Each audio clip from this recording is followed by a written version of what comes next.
Wow. Good evening, good evening, good evening. Welcome to Boss Lady Live. I know my friends must have been wondering what's happening tonight. Well, as you know, Sandra believes in God, and with God, all things are possible. Welcome, welcome, welcome. Tonight, we will discuss a topic that is very relevant at this time. Living our lives on purpose. I must say good night to the new persons that are joining us tonight. Welcome, welcome, welcome to Boss Lady Live. And to my regulars, I say welcome back home. It's always a pleasure to have you. 8 persons are on already. That's great. So that means my peeps are ready and waiting for the information. Okay, my guest just slipped off for a minute, and I know she'll be back soon. So tonight we'll be discussing living your life on purpose with Marsha-Ann Donaldson-Brown. She's a transformational coach, and she has a program called Real Talk, which I'm going, as soon as she comes back on, I want her to be on first before just telling you a little bit about her program. Here she is.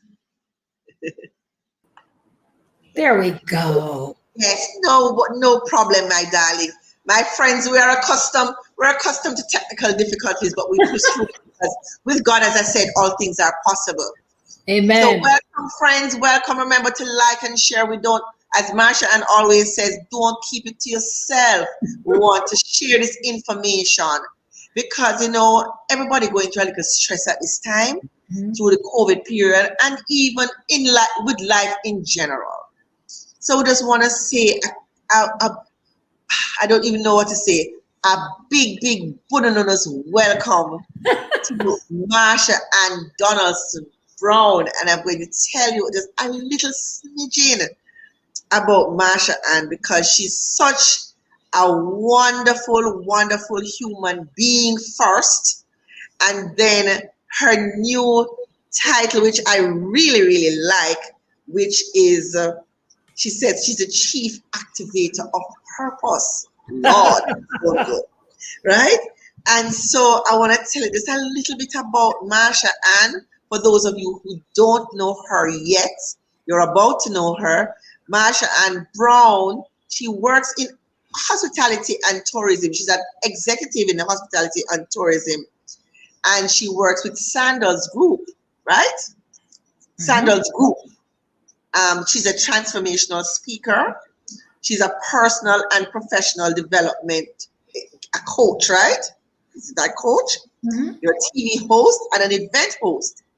And she says she believes in empowering women to shift their mindset, activate their greatness, and guide them in transforming their lives to one of purpose, passion, and prosperity. Now, when you have all those 3, you don't need nothing else more in life. Exactly. Understand?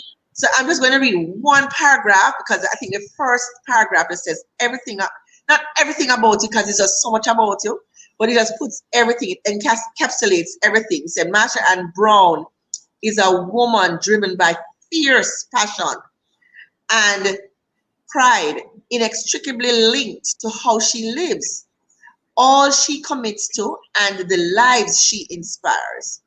Her infectious energy and laughter, I would add, you leave out the laughter part. Her infectious energy and enthusiasm have made her a top pick for transformational speaking appearances, particularly for women and girls. And I must say her passion is children, right? But I'll make Marsha-Ann tell you a little bit about herself and how did she get to this point of developing women and girls. She has a daughter and as her one son. Yes. Both beautiful kids. And she is just an absolute joy. She's my prayer partner. She's also a friend in need and a friend indeed. And we talk a lot just about life in general. And, tonight we want to share, at least Marsha-Ann is going to share with you some of her journey, and also what brought her to this place of becoming a transformational leader. Marsha-Ann, welcome to Boss Lady Live. Thank you so much, Sandra. I'm so very honored to join with you for this. And to everyone, happy March. I just shared that it's March, and I pray for all of us that it's miraculous and that it's magnificent and that it's marvelous. And drop in the chat what kind of M you want the March to be, because we're going to march into this March so that we can finish the first quarter of the year strong. So I consider it a blessing to share time with you, Sandra, and with all of your other guests as well. I have been on the other side of watching Boss Lady Live, and I want to commend you for starting Boss Lady Live. And in fact, you're a big part of my inspiration why I started my show, The Real Talk Show with Marsha-Ann. So you guided me on that journey as well. But to your point, I believe, Sandra, that all of us must embrace that our lives and the story of our lives is not limited to ourselves and our immediate circle. I have embraced the fact that my mission on this earth would be incomplete if I didn't empty out everything. But I wasn't always like that. I've always had a drive and a passion and a desire to be an agent of change. I have embraced working in the corporate world. I did it overseas. I've been doing it here for a long time. And it's something that I treasure, because in leadership, you get to take others along with you and to groom them for their greatness. I, however, have identified that in life, there is more. There is more than just the checklist, the checkbox of going through every single day of life. Did I get my things to do this list done? And that can't truly be the definition of living. So I will tell you, you opened up, you gave the bio. I had to have, everyone on here would have had at some point or another, and if you haven't had it yet, when you have it, you will know, some very defining moments. And some of my defining moments included being rocked, my world being rocked when I was told I had lupus. And I had it shortly after childbirth with my second child. And truly, staring in front of me was the fight to overcome that condition. But in the same breath, I shifted gears from one, being afraid of the unknown, as I would have it right after I got diagnosed. A young, dynamic mentee of mine at the time, she had lupus and she passed about 9 months after my diagnosis. So you can well imagine that fear gripped me. Absolutely. But I was in the height of my career, and I didn't know the name of it at the time, but I'll tell you this: denial kicked in fast.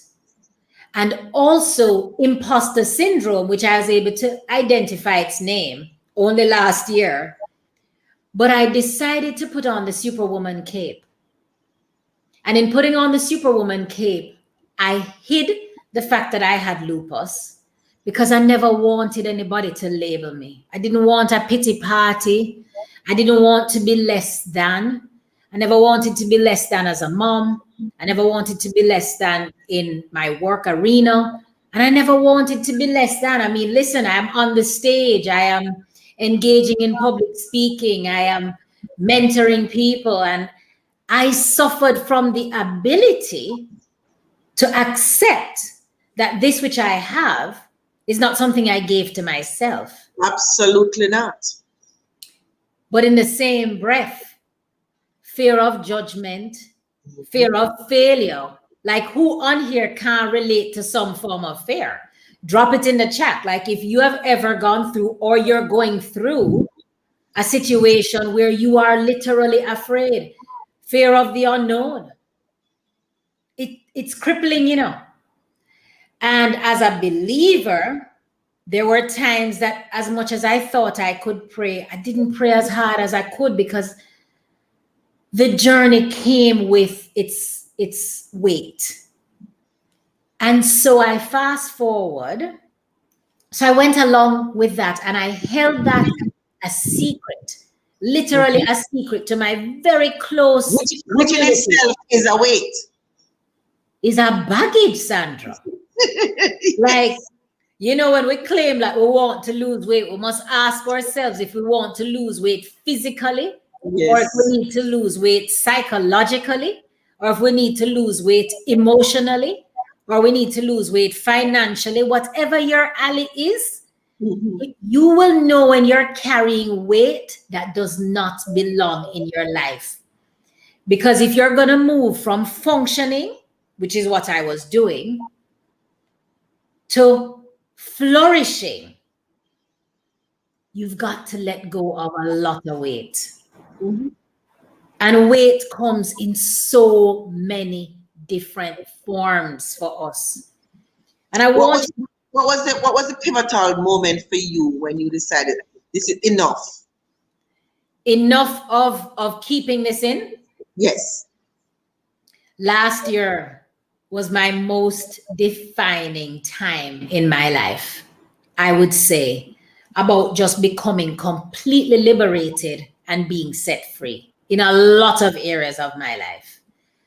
And I had several months prior to that, a defining moment, me, one, and God, 2:00 in the morning on the cold floor in my bedroom, because I was attempting to walk and I couldn't. I had to lie down and I rolled in agonizing pain, Sandra. And I didn't think I was going to make it. And I was mindful that I had my 2 children fast asleep in the house. And the thought of losing my life and not living it fully. And I remember making a covenant with God saying, I will live and I will not die. Absolutely. But most importantly, God, are you done with me yet? And in that moment, I knew God was not finished with me. And I also knew I had not lived my life. I had been existing, I had been functioning, but I had not been fulfilled and I wasn't flourishing. 2 very important words. Yeah, but Marsha-Ann, stick a pin.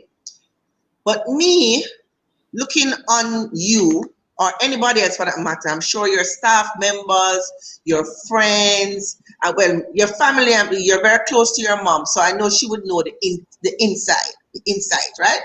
In the inside. Yes. But to the world, you were flourishing, you were successful, you were at the top of your game. But what you felt, what I want to get out is that many persons may feel the same and look the same. Yes. But what is it? What is that one thing that said to you, apart from the fact that you said, okay, you had to shift because you weren't well, apart from not being well, I mean, the other parts of your life was going great. Right. In a nutshell, right? What was it that you felt was missing? Because many persons, if you ask them, they would say that they're fine. Yes. What was it? What was that little element that you felt was missing? Sandra, I can say to you that desire for wanting more, when I pointedly said, if my life should end now, would I have left an impact? And would I have left a legacy? You see those 2 poignant questions? Would I have left an impact? And would I have left a legacy? I knew that answer was no. And so I had to go into introspection and say to myself, life is more than titles. Life is more than the degrees, more than a thermometer. Life is more than the material gain, because I wanted to prosper from within, but not just for me and my children. I knew there was more in me to serve this world. And in particular, I knew there was more in me to serve women, especially high achieving women who, like me, appear to everybody else to have it all together, but also know within themselves there is more. Like, and when I say there is more, you get to a riveting point where you will say to yourself, what is it going to take for me to want more? And I developed some principles so radical last year. I'm telling you, my life has been transformed because it begins and ends with your mindset. Absolutely. And with the choices that you make. So let me tell you what radical means. Like, you're going to have to get to that place, which I did. I had to get to that place in my life. And this is where last year became, we all slowed down. Some of us came to a screeching halt. Mm-hmm. When COVID hit and we got shut down, you appreciate that I work in the tourism industry. The shattering reality of planes not coming here was staggering. And what we all thought was a short window became an extended window, and another extended window, and another. It continues to extend.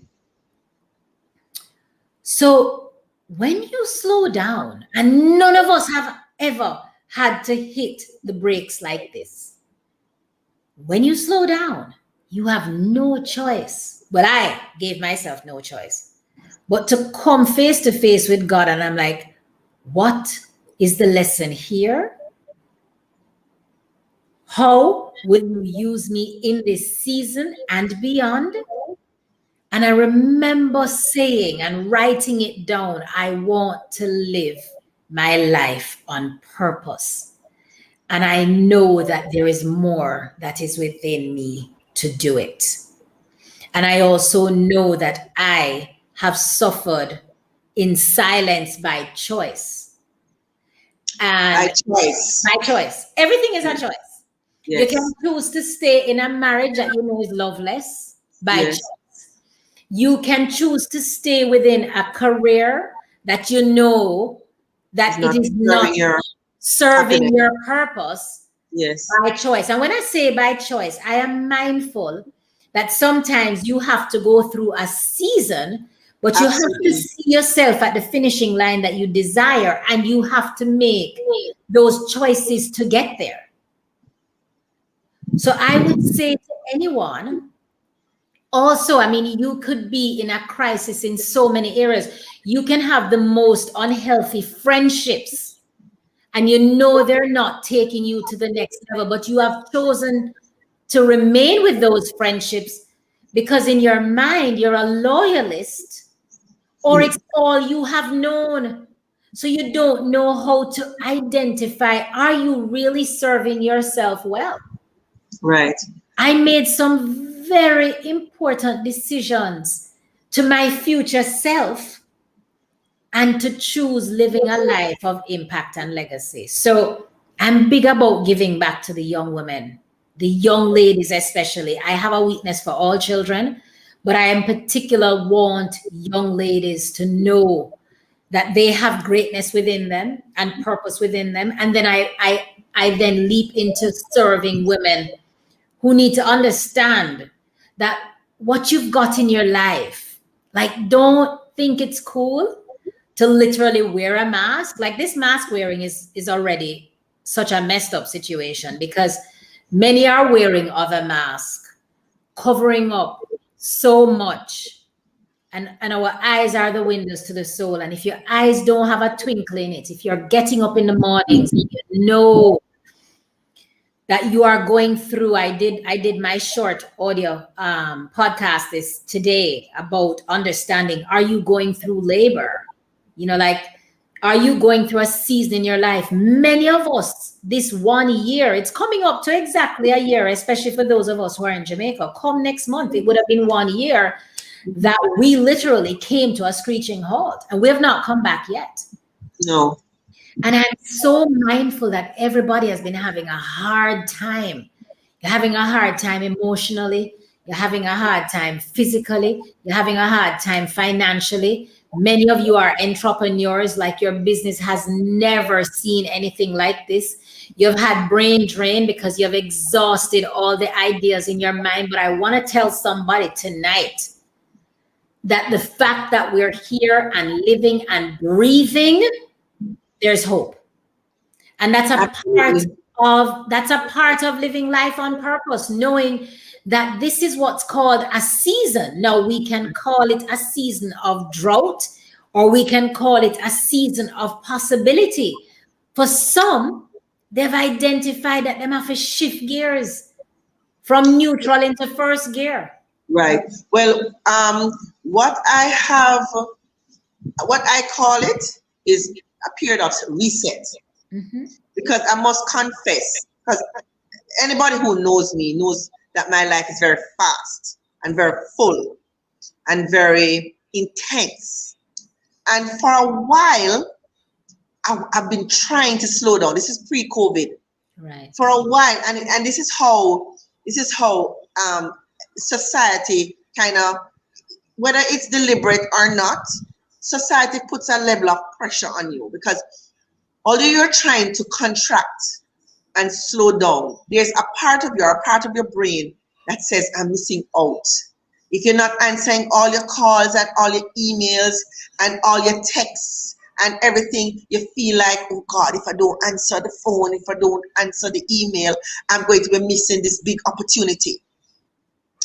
And so, as hard as COVID is to maneuver, I feel like it's a reset. Mm-hmm. Because the world was it's like we're on a treadmill, just going. Some not even stopping to think. Some doing and not even saying, well, am I going in the right direction? Right. And you're trying to just go with the flow, like a running river. You just going with it because you can't go against the tide, because going against the tide is so hard. It's actually more like a freight train. It was just going. Mm-hmm. So I'm seeing this period. You can use like everything else. There's good and bad in everything. Plenty people will make plenty money, and some people will lose. Right. And so what I want us to focus on is what's good about COVID. Mm-hmm. Or should I call it the COVID period? Because we're not saying the disease itself is good. Right. But this recess, roll back, pause, come again,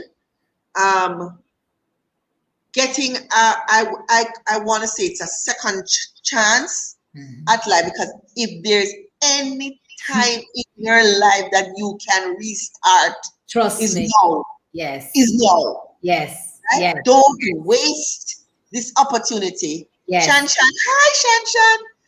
And D Harp is saying thanks for the conversation. If there's any time to reset, it's now. And as you are saying that, sometimes what people are going through and they're not happy, and they have to, because they have kids or they have bills, but to see it as in the meantime. Right. So I want you to say, no, how does one take that step? You swallow, you pray, you ask question, you went in search, this was something in the back of your mind or in your soul or in your spirit that you say, now is the time. Mm-hmm. Just say a little bit about how you transition from wanting to do, because that's what crippled many people. Right.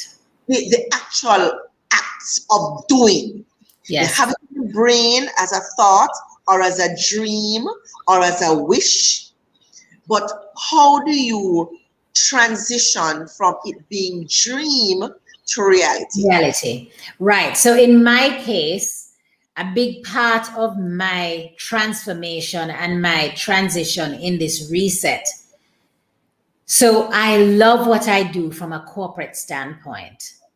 But in knowing that there was more in me and wanting this desire to really guide women and young ladies along their life's journey about activating their greatness and purpose, the very first step that I took, and this is where I want to tell everybody, begin to think as I am speaking about things that excite you, things that you know that you would do it no matter what.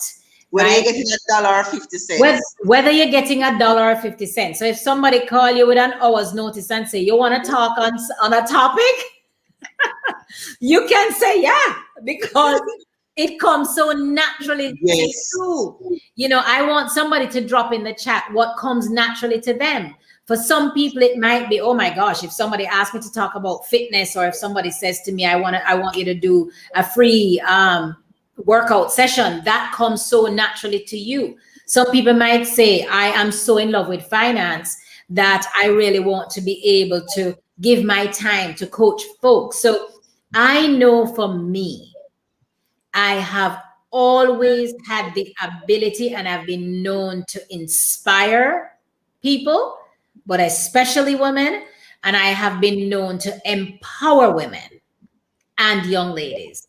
And so in the period of reset last year, I decided in July to take a big, bold leap. And that big, bold leap was after chewing on the fact that I knew there was more in me to do. And I've always used my social media platform, Sandra. As you know, Instagram is really my domain. Mm-hmm. And I've always used my Instagram platform to be one of encouragement, to be one of positivity, because that's really who I am within. But I decided to take the biggest leap of faith and say, I'm going to actually start this Instagram live. Now, you have to understand that for me, authenticity is everything.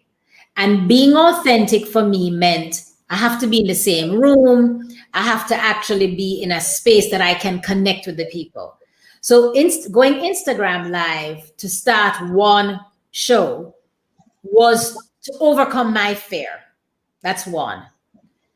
But the second aspect of it was to say that being authentic means speaking your truth. So the second episode, as you might remember, Sandra, yes, I came out and I decided I am divorcing imposter syndrome. And I am not going to have this look of the woman with the superwoman cape on, that everything is nice and dandy. I want to talk about where my challenges are. Because you can't help anybody else if you don't talk about the fact that you have your own story. Right. So I put my story out in public for the first time, talking about having lupus. And I made the number of direct messages I got after that. And I told you, the number of direct messages from folks saying, my God, I looked at you, I would never have guessed. All about perception, but you know your reality, eh? Absolutely. But how you are perceived is how people frame you. I looked like I was a full bill of health.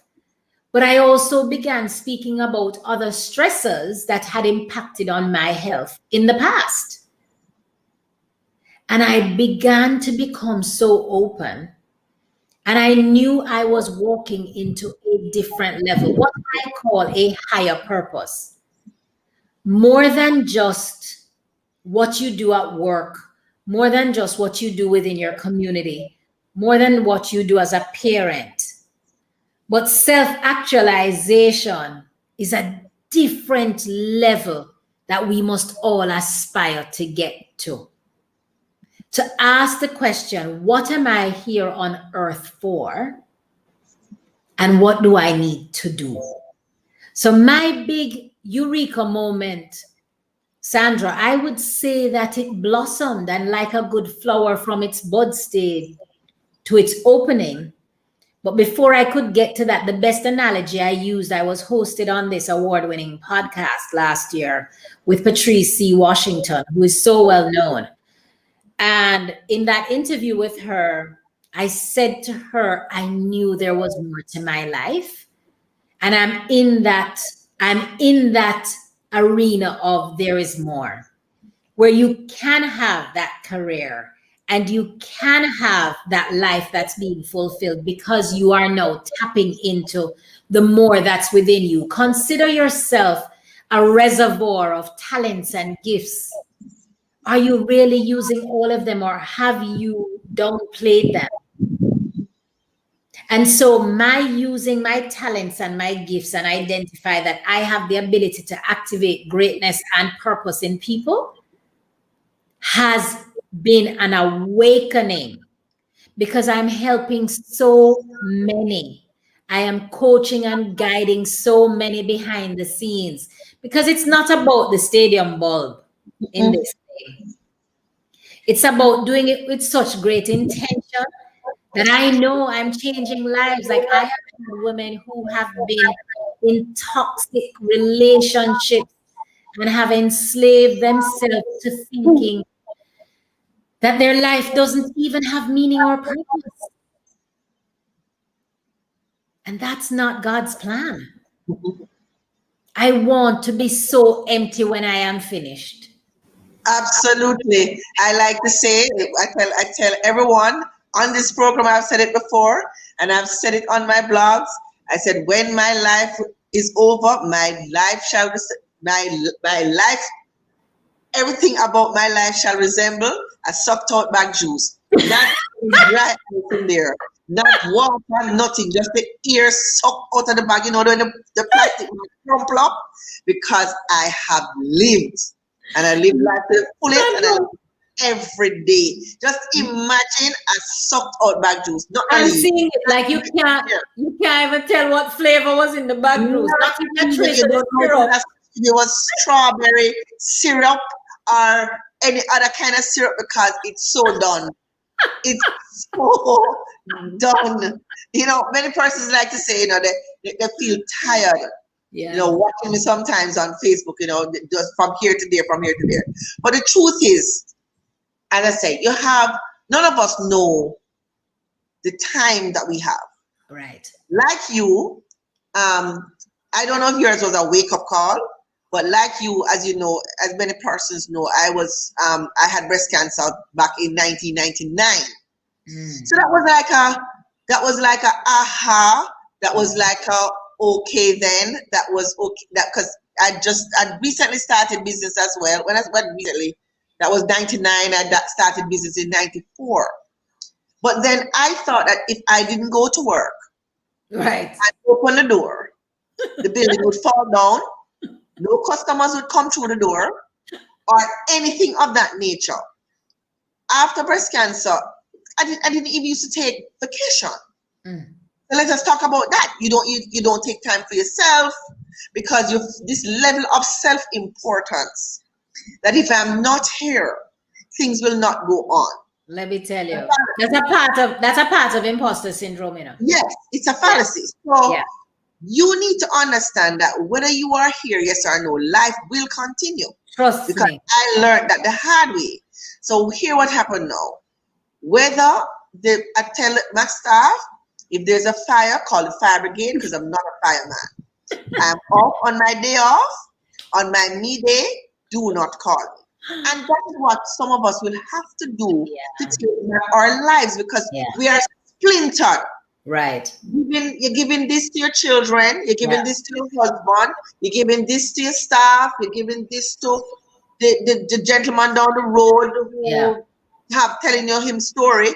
You're giving this to the lady down the road, or the children that you say going to look after, and then there's nothing left for you. Right. And as when you travel, they say you have to put down the mask first. That's like a life lesson in a nutshell. Yep. If you don't don the mask first, you're of no use to anybody. Facts. And so this is when you say living your life on purpose, I am so there with you Yeah. because, well, personally, I've seen you blossom and bloom and like you just gone to another level now. I watched your Heck off. program yesterday. By the way, people, she has her show on a Sunday. It's called Real Talk on Instagram Live. It's fantastic. She has the most amazing guests and with like my program information that not you don't necessarily want, but you need it. You know, Right. information you need it like air to breathe. And sometimes it's not that you don't know what is being said. Sometimes you need a reality check as to, as you say, why am I here? Really and truly. You get up in the morning. What is my purpose? What am I going to do today? What difference? Whose life am I going to impact today? Correct. Many people like to cuss Instagram and Facebook, and I tell people, like everything else, there's good and there's bad. Instagram and Facebook and YouTube, like every other medium, can be used for good. Right. And we have been using it for good. And so what we want is for a multiplying effect. But you know, Marsha-Ann, the program this evening really should have been on why are people so attracted to negativity and to bad news. And you stepped in at the right time. People, I called her like not even 2 hours before, an hour and a half before the program, because my guest no showed. And let me tell you, she didn't even, she came willingly. And that's because she has a purpose and she has a calling and she is here to share her life. And so don't waste it. This is precious, precious gems that she's sharing. And you can go back to her page. What's your page? What's your page handle? It's Marsha-Ann B, like the queen bee. Okay, so it's at Marsha-Ann B. She has a lot of excellent information and insights from some gurus, right? So you really need to check out her page. Check out her page. She gives them some really good information. So I want you to touch a little bit on that. I don't know if you had dealt with it any at all, but it is something that is concerning me. And it's concerning me because a lot of people live in negativity and don't take themselves out of it. They become victims, right, of something that is not even possibly real. Sometimes it's created. Or they focus on bad news. You know, some people, they never ever post anything positive, but as some drop that is negative, it's in your inbox in a flash. Yes. Something about somebody died, somebody got murdered. They are the poster of bad news. Why do you think that is? Right. From our life experience, because we are in it together. Sure. So I actually always refer to two people that are in this life. You have energy takers and energy givers. Energy takers, for me, are like leashes, and they suck the living daylights out of first finding a host. Wherever negativity lies, they are magnets to the host of negativity. And they will attempt to also be the carrier of negativity to everyone around them. These are individuals, I believe, and I'm not here to cast judgment on everyone or anyone, but I'm going to talk about life and its choices. So these energy takers, leashes, magnets to negativity, they themselves have made a choice to be mentally wired to the dark side. or they have had such a tumultuous life that they were born into circumstances that may have been negative, and they never got a chance to be exposed to positivity. And one of two things: they didn't have the strength, the will, or the desire to choose what's positive, or them just love negativity. So here is my philosophy that works for me. And I believe you can relate to this very well. Mm-hmm. Dark and light, they don't Cannot coexist. Absolutely. And I strongly believe that the light that I emit, the light that you emit, the light that positive people emit, has the ability to do two things to energy takers. It either blinds them to the point that they are repulsed and they gotta go, or over time, they begin to take fractions of the positivity that we have, and they begin to ingest it, digest it, and hopefully over time reflect it. But I put caution to the wind, especially to people who are loyalists. You must also know that there's some people who don't want help. Absolutely. Them harbor the negativity. They love that space. They love that space. And you know what? Bless and go on. Bless and block. Bless and block and delete. Block, delete, pray, move on. Because they will look back in their lives. And in fact, some of them harbor such negativity that when you are shining your light, they have to find something negative about your light in the middle of your stadium bulb moment to try and dull it. But I am here to tell somebody today, honey, the wattage of your bulb, you're not a dimmer switch. Dimmer switches are altered to accommodate people like that.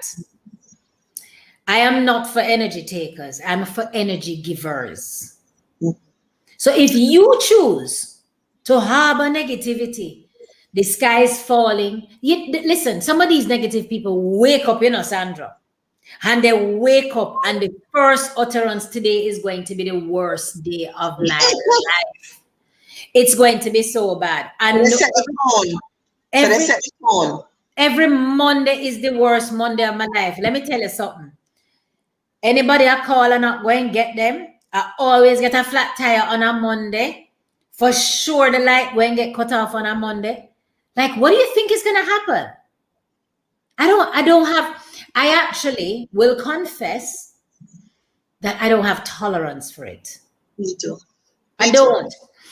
I am here to help and guide, but I'm at a stage of my life that I have accepted that there are those people who don't want help. Right. And you have to accept that. Yeah, you must accept it. That's a part of living life on purpose. Because you cannot live life on purpose dwelling in a pig that's wallowing in their own thing. Right. If, on the other hand, somebody says, I know that I am and I need help, please, we must be the hand to reach out. Yeah, but also you need to understand that, and I've learned that some people are above your pay grade.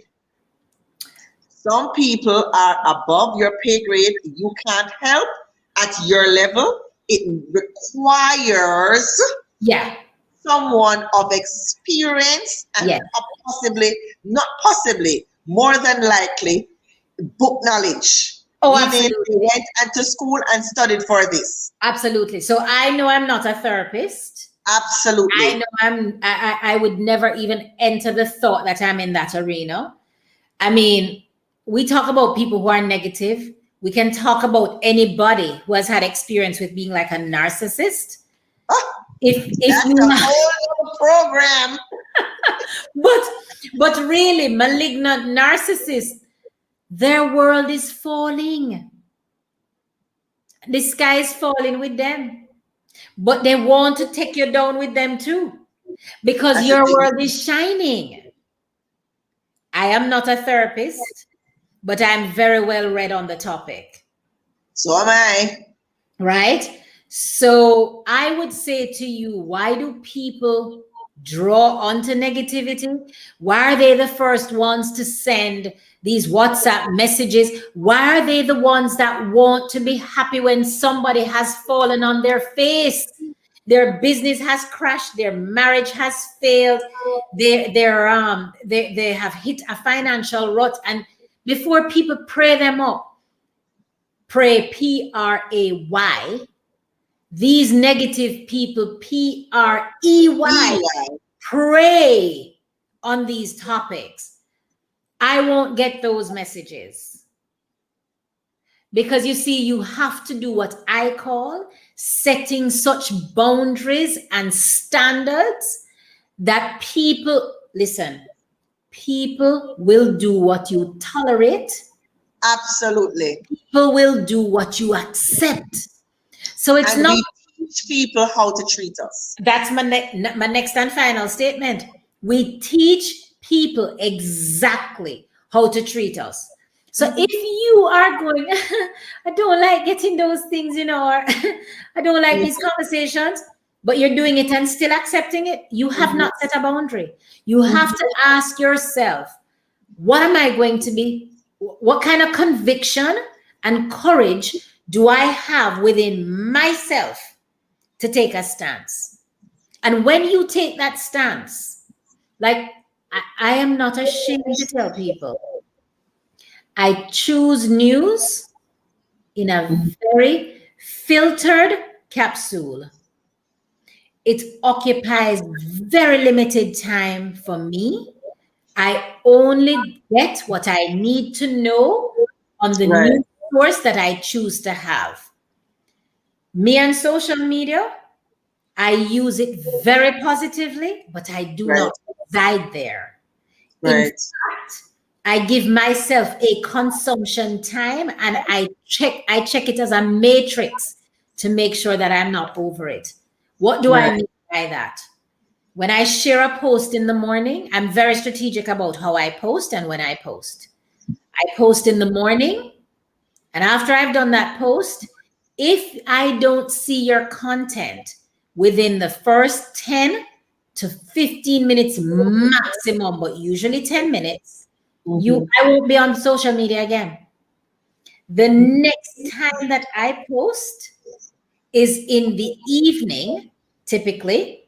And when I post in that evening, if it is that you're not on whatever your feed is, so I might be accused of not being the very engaging person, liking everybody's thing and commenting on everybody's, because I genuinely don't see it.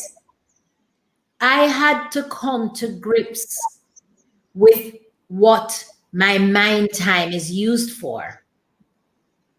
It's a choice. We've got 24 hours for the day. For the day. Trust me, sometimes when you blink 5 hours, you're on social media. We're not doing it, Sandra. It's that engaging. Yeah, it is a vortex. Really manage your time. Absolutely, it's a vortex. We have to identify where those vortex spots are in our lives and choose. It's all a choice. It's all a choice. It's so absolutely 24 hours and you decide how much sleep time you need. Your mind can't manage your negativity. You also must learn. We spring clean our closets. We do a masterful job of that. But when was the last time you determined to spring clean your relationships? Spring clean how you manage your time. Spring clean your spiritual life. Like in the 24 hours, have we made time for God, and how have we? If we were to give God some of the time that we give to social media, Lord, we'd be in a better place. Spring Clean or financial management. I put an app on my phone and I assess a pie chart with how I'm now spending my money. Wow. Mm-hmm. That's great. Circumstances alter cases. You want to share a little bit about that? Because I'm sure many of us could use that. Let me tell you, circumstances alter cases. So we all hit a financial rut, right? Absolutely. Last year. I never did it before. I didn't. But I knew I had to become a lot more mindful of my spending. And I also... Don't we all? Yeah, Don't we all? Listen, those small expenditures, they add up. So Yes, this particular app, I have been able to custom design what I want in the app, meaning the categories of spend. And I also am able, so the app that I have chosen, but my goodness, there's so many out there, but the one that I'm using is called Money Manager. And here is the beauty about this app. So I'm going to just, for example, pull up today's app, right? And for me, I chose today, I went to the supermarket, right? So in going to the supermarket, it affords you to put your categories of the light. Okay, good. Yeah. So it affords you to put the categories of your expense. Hold on. Can you see better? No. No. I was seeing it before. Okay. Anyway, it affords you to put the category of expense that you have. But then it breaks it down in detail. I put the date. The category for me was groceries, right? But most importantly, I take pictures of my receipts. Okay. So I went and I picked up pizza for my son. And I have a category called food. Right. Food, which is different than the category of groceries. So do you set a budget for the week? I have been working a lot more diligently about setting a budget for the week, because we don't know where our money goes if we don't track it, Sandra. So true. We have to put a name to the categories. We have to. We don't have a choice. It's not business as usual for any of us. Right. No. So if I were to look at, if I go into the pie chart, you will see, no, man, you have a very unhealthy relationship with going out and eating. So some of my categories include food, social life, self-development. Do I want to invest in a course that's going to make it better for me? Of course. And so this is all about living life on purpose, because we can't live it in fragments. You cannot have a cool public life and an uncool private life. You can't have a life for the social media and a different life behind closed doors. So spring cleaning these areas of should be by categories. So in spring cleaning the finance, I knew I got to a rough place where financially things were not the same. I have to provide for my 2 children. I have a daughter that's in med school. You have to find the money for that. And I had my adjustments with COVID, with my compensation.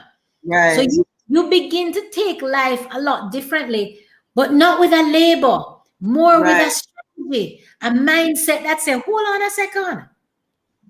Budgeting is not meant. And there is no shame in that. Listen to me.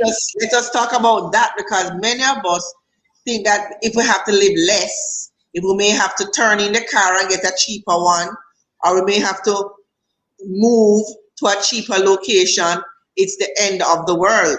Sandra, let me tell you. Let's talk about not living life for people and living life for yourself. I have nobody keeping up with but myself, the woman in the mirror. And I have nobody to model but myself, for first my children and for those who have asked God to help me to impact and leave a legacy for. So adjustments like, when I looked at how we were spending, we have a little plot, small plot, And I said to my son, gardening it is, honey. We don't need to buy all these things at the market. Sandra, you started it too. Yes. So And you reaped a lot of goodies. and I want to tell you that easily you saved, if you were to take 2,500 for our Jamaican users, 2,500 per week. That's $10,000 for the month. Multiply that by the year. Can we just talk? Mm-hmm. I rather give that away to charity than it is that I know I blow it. Right. So I this didn't is have. about living life. Living life with intention is about living life on purpose. And I know the time is going for your Yes. your viewers.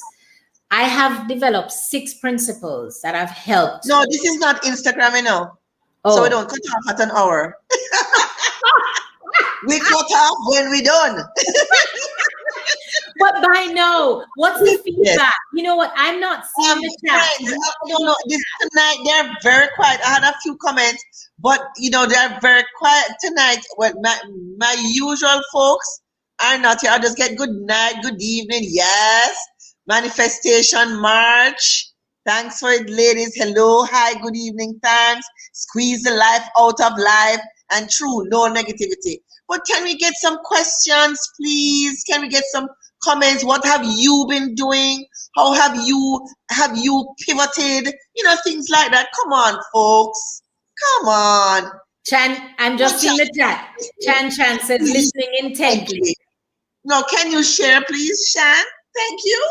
or most importantly, can we also share if you have had an aha moment? Have you had Right. any epiphanies in this conversation that we're having that you believe you have had as your takeaway? What has your nugget been, right? Thus far. Right. So Sandra, with that, like I said, I had to dissect spring clean. All we need for spring clean. Actually, And I was watching Oprah the other day. It was a repeat with Brene Brown. I know Brene Brown speaks about she's about shame. She has a book on shame. correct. And She has vulnerability. right. She has a book on vulnerability, and she was saying, and I found that was like a huge aha.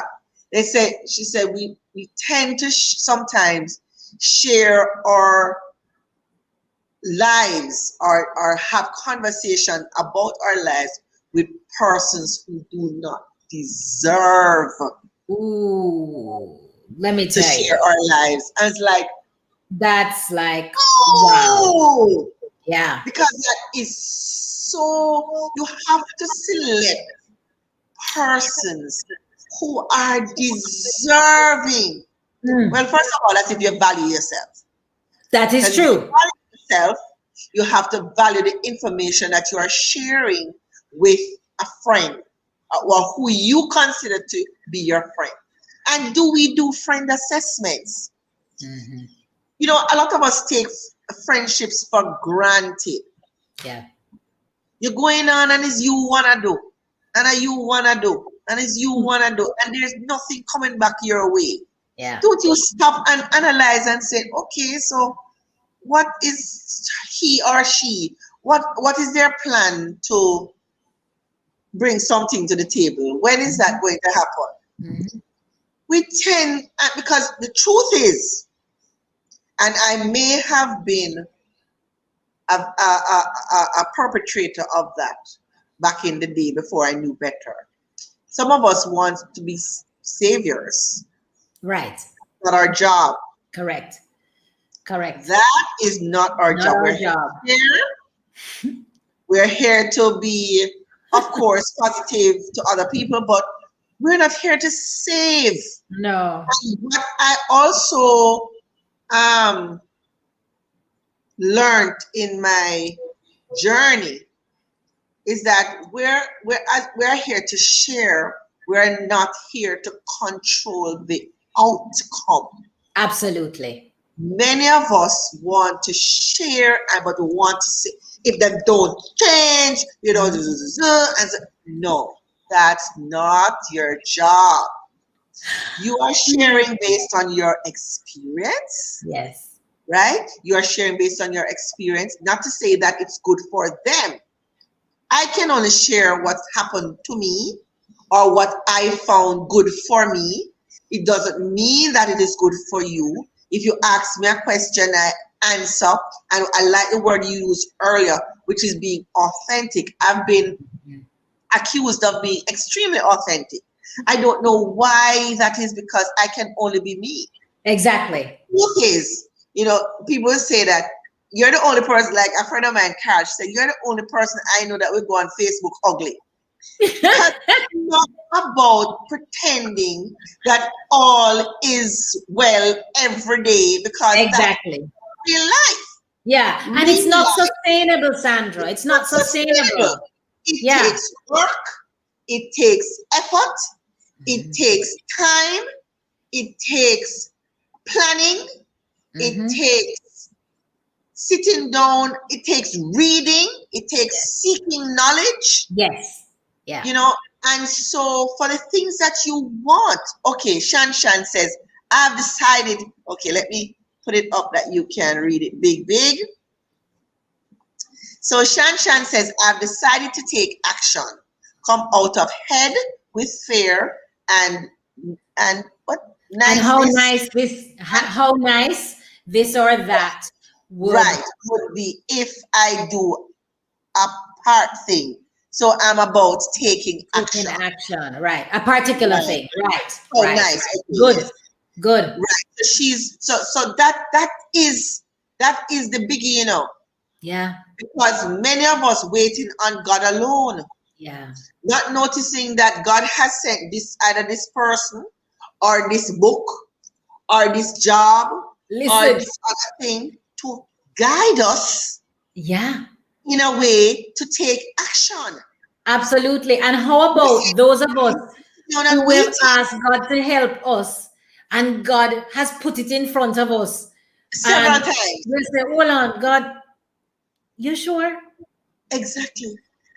I'm not ready.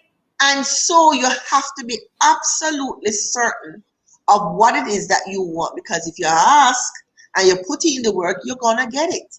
And so you have to be ready when it comes to be able to action it. You know what I mean? Right. You have either to action it or be able to accept what you have asked for. Because many of us ask not thinking about what happened when I get it. Right. What am I going to do with it? What kind of preparation are we making while we ask? And what kind of action are we taking? So I want to commend Chan, who is saying she's decided to take action. And I want us to talk openly about fear. It's a real thing. Right. Fear is, as we know, they say, false evidence appearing real. Appearing real. That's what fear is. And I believe, Sandra, a part of somebody else said that they gained a nugget about spring cleaning and an assessment. We all grew up. I know your mom was like this, Sandra. The same with my mom. You don't need a bag of people. You don't need a trailer load of people. This morning I wrote a post that says, pray to discern good from evil. Godly relationships. People that truly mean you well and you mean them well too. People that can push you up to that next level. People that can hold you accountable. I insist that I am designed to be an eagle. Was I always this way? No, because I was a rescuer. I was harboring things. Listen. We all go down that road. Rescue. Fireman. Let me see the hands of those of you who have been on rescue missions before. Like you appoint yourself as the rescue mission and nobody agent. Asked you. Nobody asked you. Nobody asked you. So don't get caught up in the notion that it's too late for anything. There's no, as long as we have breath,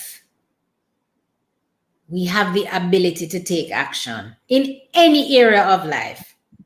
And I think, Sandra, I'm going to talk about those core areas about living life on purpose, because Before you what go I've been, before you yes, start that, I yes, don't want to miss the opportunity, because you are a perfect example of overcoming in terms of your illness, and there yes, are many persons out there who are going through the similar thing, and I just wanted to on top of what you're about to say, just give a few things, what you have done, the steps that you have taken to be in this. And we put it out a disclaimer, not to say that it will work for you, but it worked for her. right, And so, in terms of the health mission, because we can only call it a mission, darling, because what we see you juicing and all these things, you understand? It clearly is doing something for you. yes. So we want to talk, because a lot of people have, I didn't really realize how common it was, and a lot of people are going through lupus. Yes. So and it's not as commercial. I want to use the word commercial as cancer and True. diabetes, Very true. hypertension, and so it's not talked about as Very much true. as it's talked as cancer is talked about in the public. So as you're gonna do what you're gonna do, but I also don't want to come off this program without you addressing some of those things that you have done mentally and physically. I was just gonna say that it's more than just the diet, Yes. and food choices. So I'll talk about it right now. No time like now. So Okay. I had to make a very vital decision for my health sake. And if anybody knows anything about lupus, it's an autoimmune condition. And the body really attacks itself, right? And you get a tremendous amount of inflammation. Now, everybody is impacted differently with lupus. So this is not to nullify any impact. Everybody must follow their doctor's regulations. But like you said, I'm sharing some of the things that have helped me on the mission, if it can help somebody else. What is sure is that what I have done can guide and be an aid. So it's not anything that is so radical that it is, it's not something that people can't choose to add to their life with their doctor's permission. Right. So to attack all of this, Sandra, I could not attack it in isolation. I had to deal with mind, body, and soul. The mind. What are the things that are causing such stress that could aggravate my condition and make me unwell? I had to come to grips with what those things were. I use the word were because I made some very important choices. And so in identifying stressors and let me tell you something. I want to talk about this thing called stress. Forget about lupus for a moment. You see, stress, it's no joke. It will kill you. I have lost, and many of us can relate to this, we have lost folks that have died, who I call young people in them prime, in them 50s, dropped down from heart attack. People appearing fit, running, them jog every day, them run, them go to the gym every day. They're physically appearing fit. But the stresses of life have been so crippling that they're carrying stress and they don't even know it. And every part of it's a weight. So I had to do a self-assessment. Stress, mind. What are the things that are weighing my mind down so heavily that preoccupy my mind? I would say to somebody, What is it that would wake you up at 2 o'clock in the morning that you feel like it's a burden or it is unsolved, and you're like, whatever that stress is, you're going to have to face it. You have to face it like a trailer is coming at you and it's going to knock you down. What is that stress? So I dealt with my stressors, and I'm going to talk about my ways of dealing with that. The mind, I had to deal with the body. My body is a temple. What am I putting in it? And what can I do to mechanize it? What kind of exercises do I need? And I had to deal with my soul. How am I making time to make sure that I'm filled with peace and that I have time with God? Not a big thing in the scope of, we could have come up with 10 things to think about, but I chose it simply: mind, body, and soul. Soul, emotionally. The will and the mind coming together. And what are some of those things? So beyond the mind, what's my heart set like? Am I harboring bitterness, unforgiveness, anger, angst? Is there a part in my heart that's really holding on to these things that will limit my body from thriving? So for the mind, some of my stressors included relationships that I was in, that I had to let go. And these are not relationships that automatically you think, oh, easier said than done. You're absolutely right. But am I going to choose to keep things, or am I going to choose my life? Because if those stressors are going to cripple me living healthily, then I must love myself enough to let go. Absolutely. Right? Also, stressors, how you manage work, how you manage home, how you making sure that you're not running yourself in the ground. And like you say, we go at this pace of a freight train. Is your business eating you out to the point where you're not living? That could be a stressor, because it's not to accumulate the things. Or is fear a stressor? Fear of judgment. Boy, I'm going to stay in this thing, because how do I tell people I'm letting go? How do I let go of owning my own business for 30 years? You're going and it's not thriving. Like a failure. How can you fail after 30 years? Correct. The fear of judgment is real. So I had to deal with the mental, the mind. The body now became a very important aspect. I had to make a decision. I made a choice to eat healthy and prepare my own meals for lunch, carry it to work with me. And I don't believe in dieting. I've never been one to believe in dieting, like radical dieting because I need to lose the weight or it's a diet fad. And I am not so wired.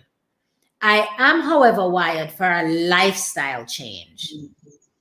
And I made a decision to start slowly and build up. Because if you think of doing too much at one time, for me, it's not sustainable. But gradually. So I chose juicing as a lifestyle. And Sandra, I'm here to tell you and others, my doctors, after a while, could not understand the blood works that they were reading. Because not only did God intervene for me because I kept on praying. So none of this is without faith. And faith without works is dead. So me can't pray, turn around and eat the wrong things. Right? I must treat my body right. It is the temple.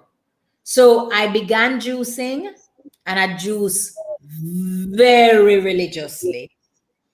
And I just want to highlight that I have absolutely I want them to come in. Right? The evidence. The evidence. Yes, ma'am. If you know anything about lupus, and I shared a very transparent go to our page. and see she's coming from 444. Not, I didn't even know. I mean, that blew me away. I told you that my respect for you went up like off the chart. Yeah. Because I had no knowledge that you went through all of that. Absolutely. That was amazing. So for those who never saw it, what Sandra is talking about is that a part of my condition, I have had huge white hyperpigmentation all over, legs, thighs, arms, like all over. But I'll tell you, condition of lupus. Well, interestingly enough, Sandra, at the time, it was never associated with lupus because I was not diagnosed with lupus until I had my son. Oh. And I had been plagued with this skin condition. So it falls in some autoimmune category, no matter what. Right. But I want to tell you something. When they say we are what we eat, I can prove to you the difference when I do not eat right. And you personally can attest to this as everyone else can. When I do not eat right versus when I do eat right. A big part of lupus also has extreme lethargy, like you don't have no energy, a malaise that you can't begin to understand. Sandra, my energy, I have to tame it. Like I literally have to contain it. And it is truly because of the mindset adjustment, but also how I eat. So all of our body have some amount of inflammation. So I do shots in the morning, which are anti-inflammatory shots loaded with vitamin C. This is why I say to you, what I do, we all deserve to do it. It takes time, but make your shots in the morning. So before I work out in the morning, I have my shots. I have a regiment. I work out every morning at 6. Well, not every morning. I work out 5 days a week.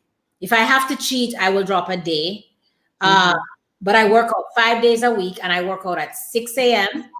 because scheduling is so important to our habits. Yeah. It's easy for us to make it optional. No, hold on. Let me be the first to declare. I was never one to be exercising.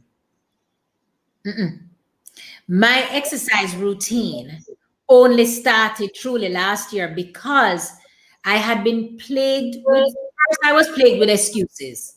Can't do schedule too tight, you know.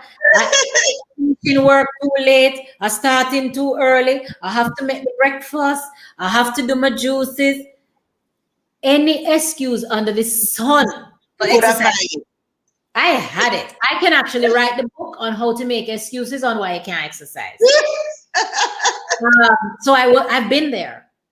And then when I had my encounter with God saying, please let me live, I had gone through such an agonizing period in 2019 where I literally went in and I said to the doctors, amputate me from my hip down, take off my leg, because I had pain that would explode. Like I'm talking about like envisioning a dynamite going off. And I never slept for months because the pain was explosive and it would attack at any hour, but especially in the middle of the night. And so I was then incapable of exercising. Right. So I went away, went through so much tests. They thought I had this advanced stage of the lupus raising its head and really coming on ugly. But can we just say thanks be to God? Thanks be to God. Let me tell you something. Jesus saved me, literally. And I'm here to say that I then was so improved, I knew I had to start moving my body. And I started it slowly. And I can tell you, well, you've seen, I can tell you that the juicing alone, the benefits of it, the exercise, the anti-inflammatory, the feel good, it came with weight loss bonus because I wanted to lose some weight, but it was never my intention. My first intention was about feeling well. So my best friends are turmeric, ginger, spirulina for my energy. Spirulina I add to my juices, my green juices. Cucumber because it's alkaline and it really just resets my body. Kale, spinach in my green family. In my sunshine family, I love the juicing because I love pretty things. And I think juices are beautiful. So I do. So I actually function in color. Color drives me. That's a part of my positive side. Yeah. I'm driven by color. And so I get excited when I'm making my juices because when I see the diversity of colors. So for my families of orange, you know, I will do my turmeric and I will couple that with orange, and I am very mindful, and everybody needs to be. Don't confuse the overconsumption of fruits with healthy juicing because the sugars are high. Correct. So I learned and I study very hard. Right. I invest in my mind and I invest in what I want to learn to maintain this lifestyle, right? So then you have your reds, whether that's beetroot, sorrel. I use absolutely no sugars in anything. Unless sugars come naturally, I don't use sugars.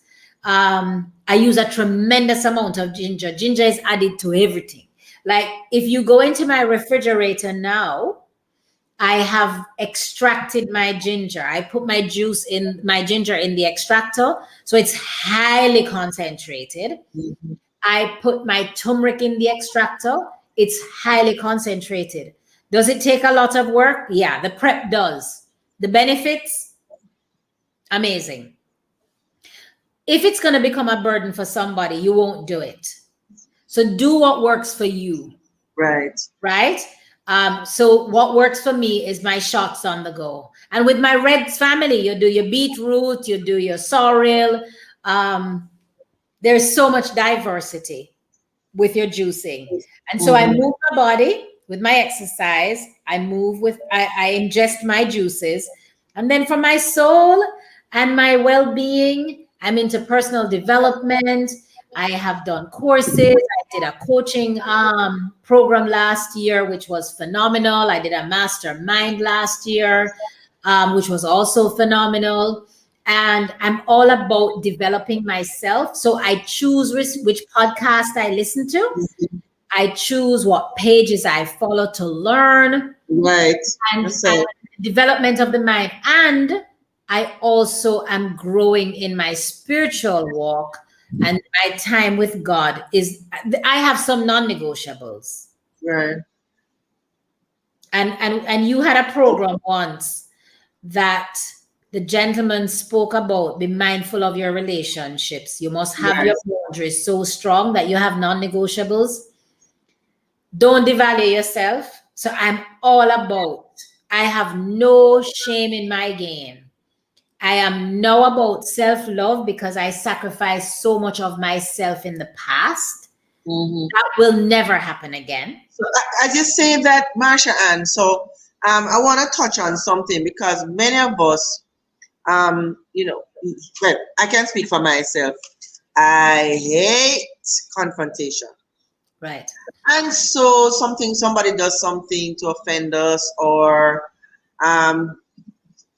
what the person did or is doing, you don't particularly care for or interested in, or doesn't think that it suits you or is uplifting you. How do you approach that challenge of saying to the individual, you know? Yeah. And it's you know, you don't want to offend, you don't want to hurt feelings. Right. It's a challenge. It is a challenge. So especially when you're accustomed to the old, soft, accommodating, pushover, open, Can we ready to help, can we call it what it is? Can we call it what it is?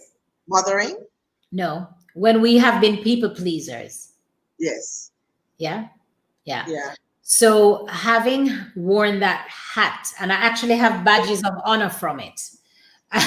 Like we have the stripes and the medals.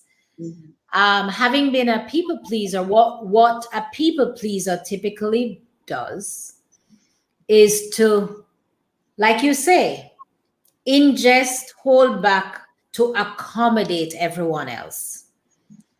Having liberated myself from that, because it does take work, I would say to you, it comes with knowing your value, knowing what you truly stand for, Sandra, and knowing not to use the word you, instead use the word I. So instead of saying, this is what has worked for me, instead of saying, you always show up late and you always disregard how I feel and you always taking advantage of me, I believe in switching that narrative and you say, I respect time. Time is an important value for me. 8 o'clock is 8 o'clock. And if you're unable to honor that, I respect that. But I will tell you, this is what I want for me. Because one commitment I have made to myself is peace. You see me? My peace is, I have a sanctity with it. You got it with a big, like Guardsman or Hawkeye. Let me tell you, honey, Yes. you're not coming in that bubble to disrupt my peace. And here's the truth.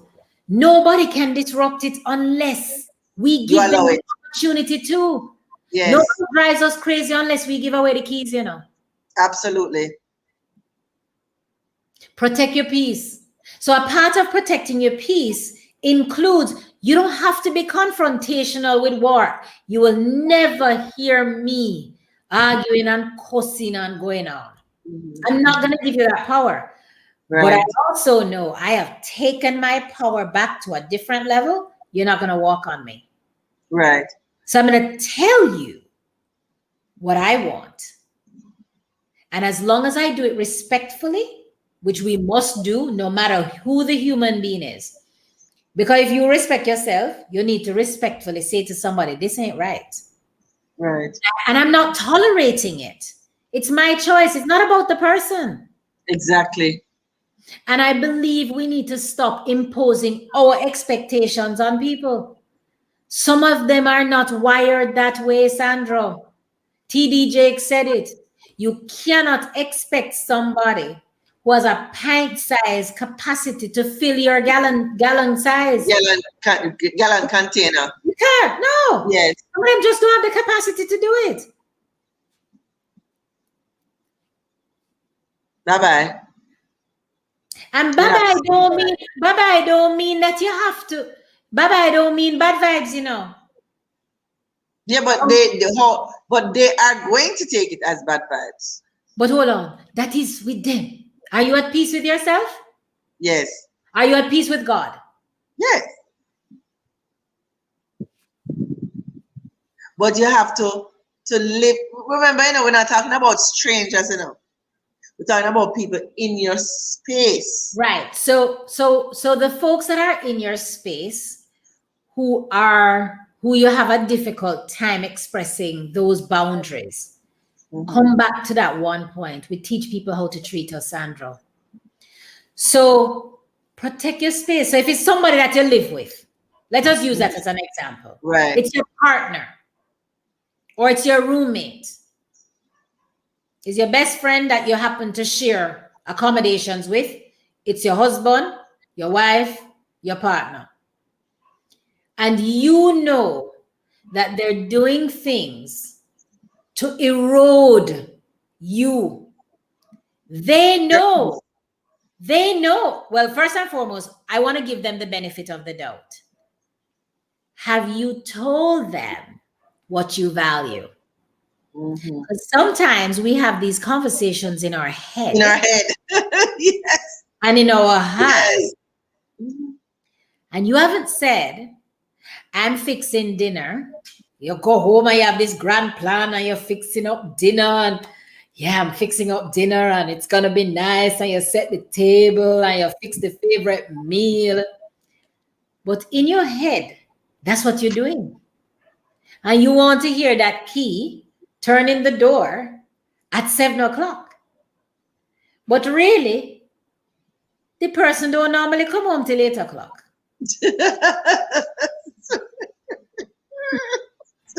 Yeah?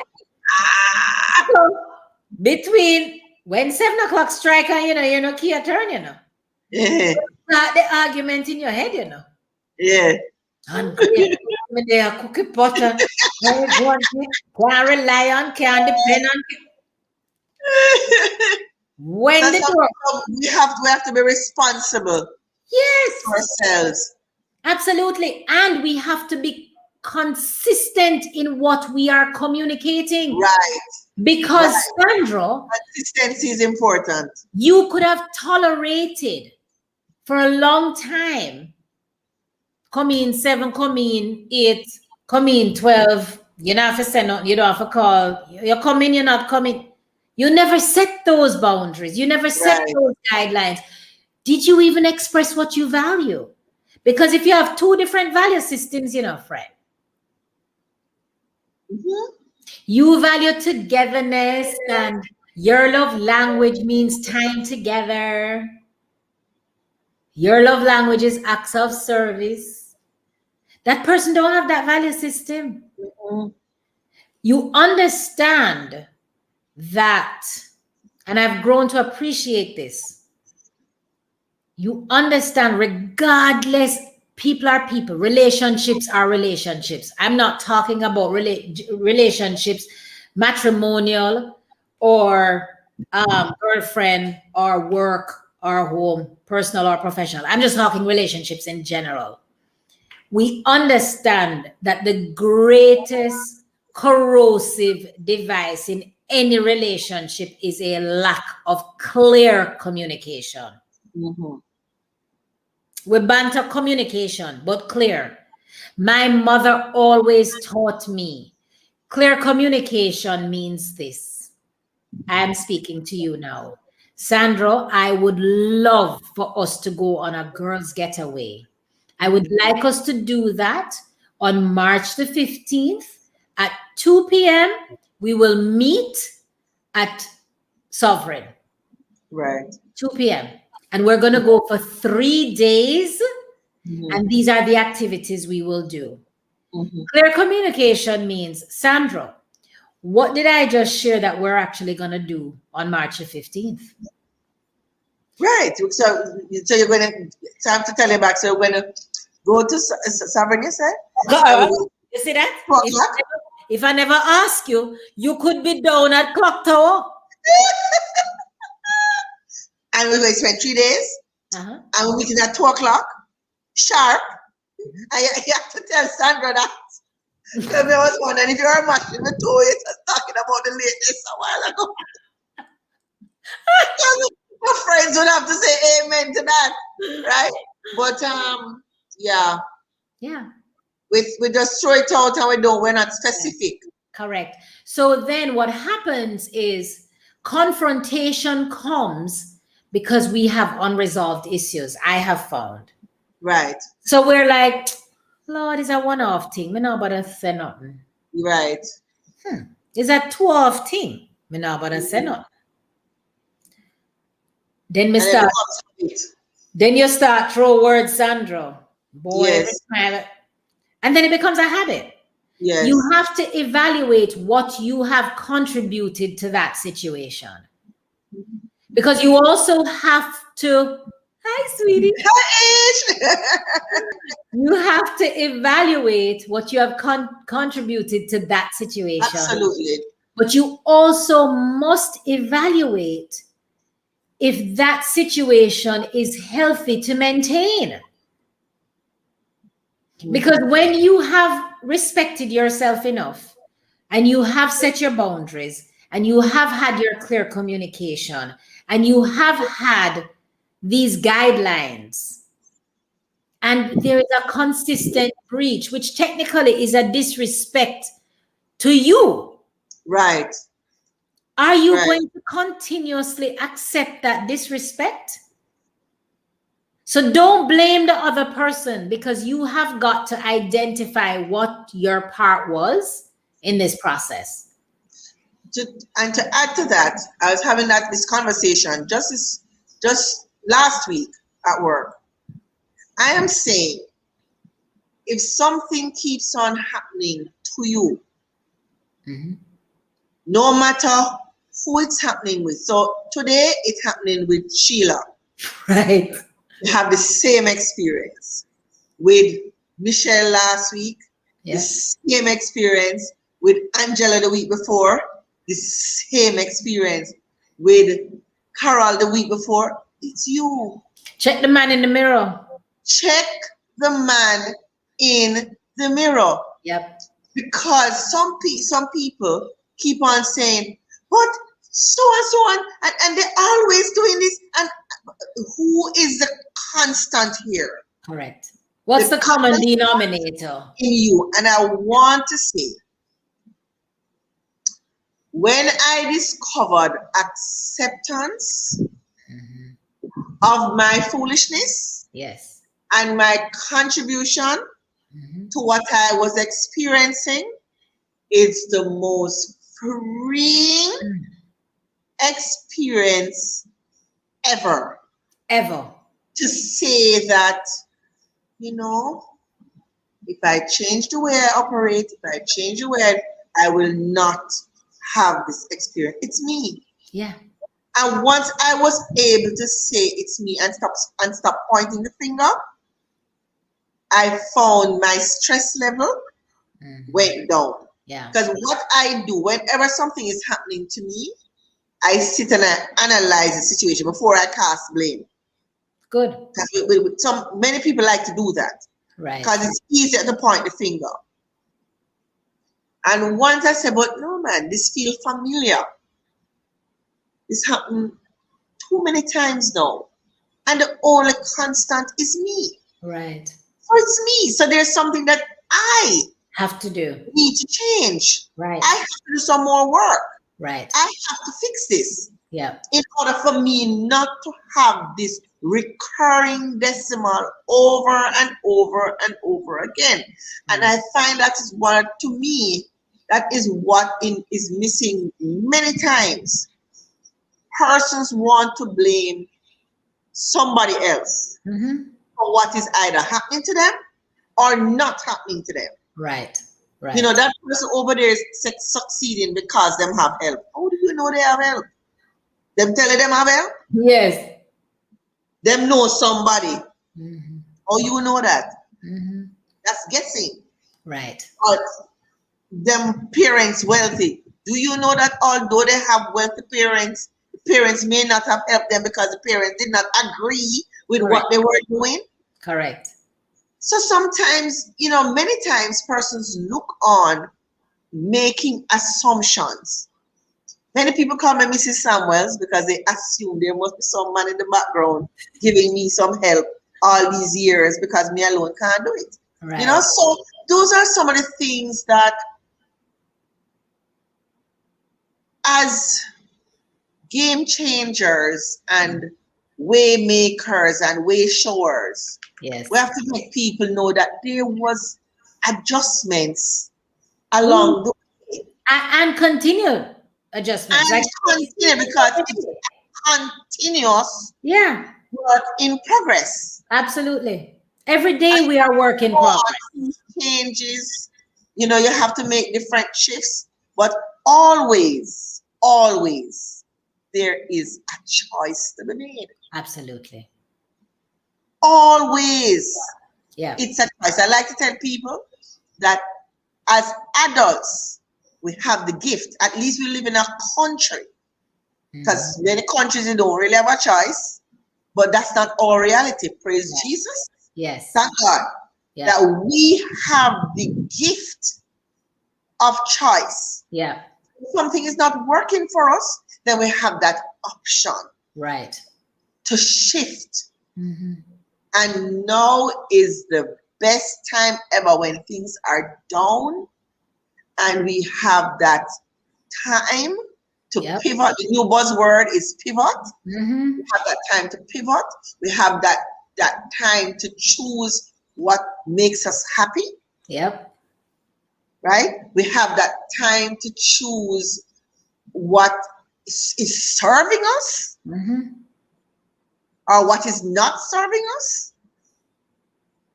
And so that's why I'm so happy that you were able to share with us today. So if there are no more questions, hear me ball out to my peeps. If there are no more questions, this is your last chance to ask. Leaving shortly. It will be over and out. The opportunity would have been gone. Yes. You will not have that opportunity right now. No, we're not going to say ever again. No. We may have you again. All right. But if there's anything to ask at this time, please do so before we wrap. Marsha-Ann, let me give you my takeaways from what you said today. Please. We spoke about overcoming fear. That is essential to progress. You have to overcome fear.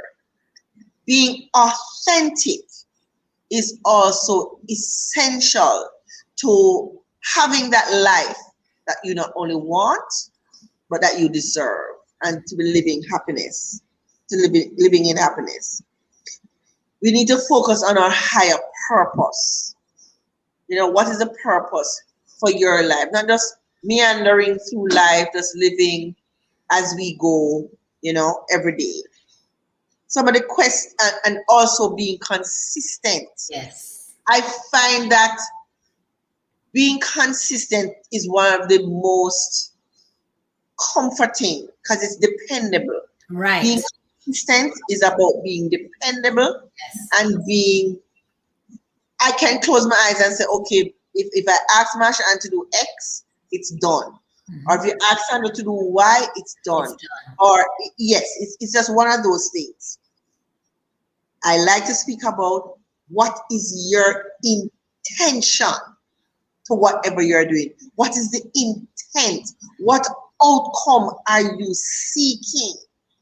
Because many people just do, and don't think about why they're doing what they're doing. They just decide to do at the time. We want to manage stress. We want to manage what goes into our mind, what goes into our body, and how we feed our soul. I also like when you talk about their energy takers and energy givers. Be mindful of the people you spend your time with. They can suck you dry. Right? So those are some of my takeaways. And to spring clean. I like that one. Yes. Spring clean. Just like how you spring clean your cupboard, you spring clean your mind. I like that one. That one I'm going to do. And I'm also going to take up the money. I'm going to look at the money manager app, because we really have to be very frugal. Yeah. And be more mindful of how we spend money, especially at this time. So I want you to just leave us with, I like to leave with like 5 takeaways, because I to problem solving. I like to give people something to chew on. When they leave this program, and when they even play it back to say, okay, this is what I have to do to take the next step. So I wanted to give us 5 things to just be able to live, to start the process of living life on purpose. No problem. So I actually do have exactly that to share with you. I have developed, and it's a downloadable power sheet that's on my Instagram. Lovely. Well, so folks can go into my bio and download that. Give them the address again. Yeah, my handle again is at Marsha-Ann B, like Queen Bee. Okay. So it's really important that we understand that we have what I refer to as actually 6 pillars. It's not 5, but it's 6. And to live life on purpose, I believe we must be mindful of and it's all P's, the people that we have in our lives. Who are they? And you can categorize that. And what do they bring to the table? And what do you bring to their table? Okay. So that's people. The second one you want to focus on is your personal development. Because I find that we're so busy making sure everybody else is taken care of, especially as women. But you got to make sure you invest in yourself. Personal development includes this session. Don't nullify it. This is like a wrap session for an hour and a half of your time. You can choose if reading is your method of personal development, listening to a podcast, signing up for a coaching program, signing up to have a coach, whether a fitness coach, a personal development coach, a professional development coach. So that's very important. So people, right? You want to have your personal aspect that is fulfilled. Here's another important P for me. Peace. What are you doing to ensure that you foster peace in your life? Peace of mind. How you going to get it? Peace with your spirituality, making time for you and God. You can't tell me in 24 hours you don't have time, right? So peace is very important. My other P is purpose. This is what we spoke about today. In other words, ask yourself very candidly, what am I here on earth to do? And also go further and remind yourself, when you choose to limit yourself, know that you serve a limitless God.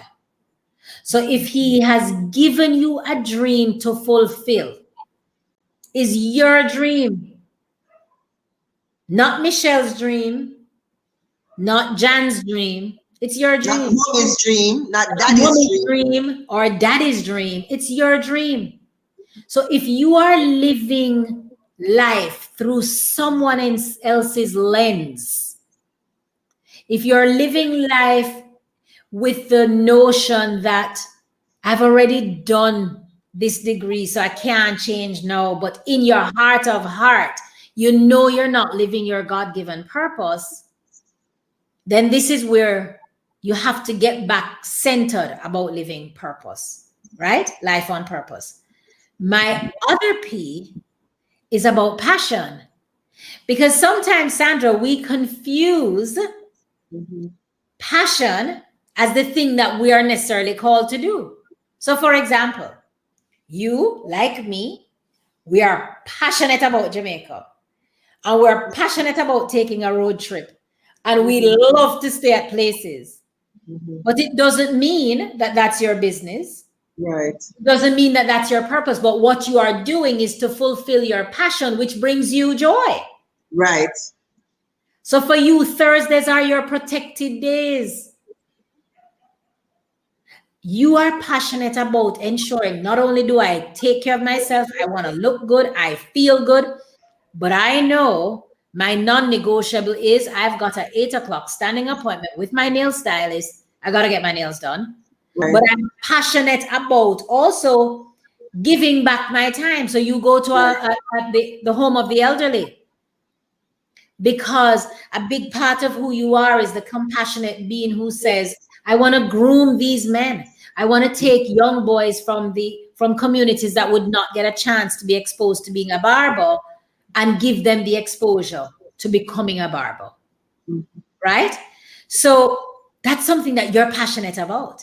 Very. But your purpose, you know that your God-given purpose is ignited in being an entrepreneur. He has given you a unique niche. Your life is about meaning, not only about the money.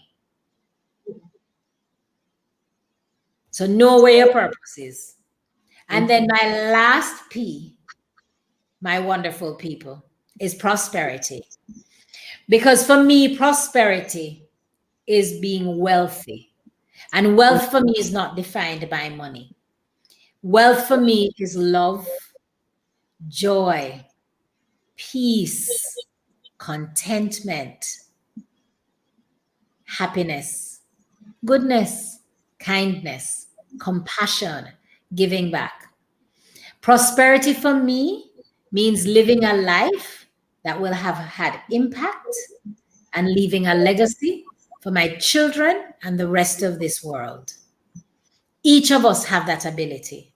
So whether you're focusing on the pillars of, and I'm reminding you, your people pillar, because let me tell you something, if you have the wrong people on your bus, you're going to go flat tire. Do you have the right people? Yep.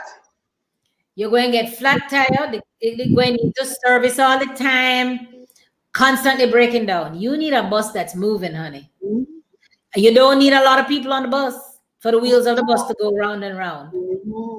So check your people pillar, check your personal pillar, which is your personal development and everything that feeds you, where your mask is, you know?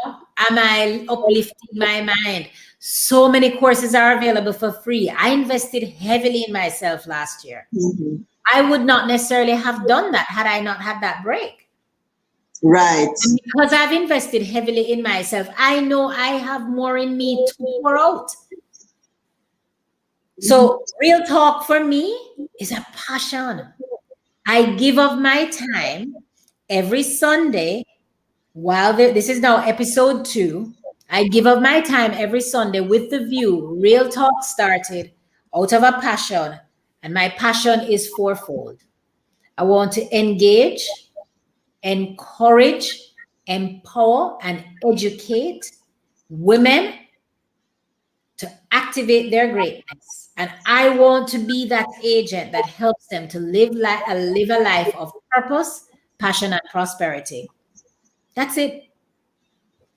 That's and I'm great. on, and it's my real talk. And that sums up everything. Perfect. With the end. And so I would like to invite you guys to join Marsha-Ann every Sunday at 6 p.m. Jamaica time.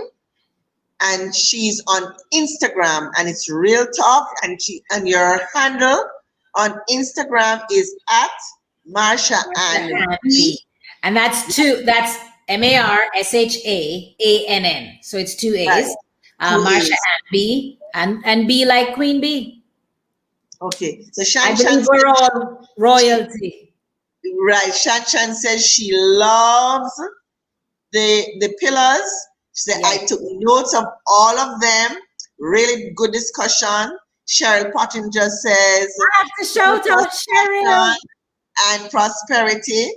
She said, you know, she gave us a thumbs up. Nice. Cheryl is my dear friend. Okay, L. Williams said, and I have to acknowledge Aisha Simone too. Such a fulfilling conversation. So happy to be on the live. And I'm so happy. People, I'm telling you, you know, I have to learn by now not to worry about anything. Amen. Whilst I laid on my couch, because I called Shireen and I said, Shireen is the person, my social media person. And I said, my social media marketer, I should say.